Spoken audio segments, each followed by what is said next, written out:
ఒకరోజు ఒక అడవిలో ఒక సింహం నిద్రపోతున్నది. చుట్టూ పచ్చని చెట్లు, పువ్వులు, పచ్చికలు ఉన్నాయి. దాని ముందు ఒక చిన్న ఎలుక ఉల్లాసంగా ఆడుకుంటున్నది.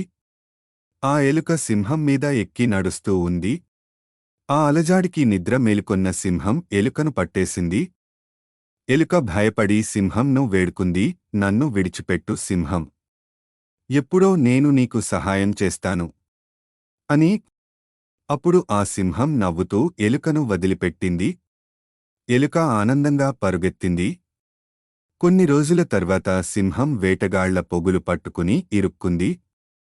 అది గట్టిగా అరిచింది. అప్పుడు ఆ ఎలుక వస్తుంది. తన పదునైన పళ్లతో పొగులను కొరికి తెంచి సింహాన్ని విడిపిస్తుంది. సింహం, ఎలుక స్నేహితులుగా కలిసి అడవిలో నడుస్తున్నాయి. ఈ కథలోని నీతి ఏంటి అంటే, చిన్నదైనా సహాయం గొప్పదే.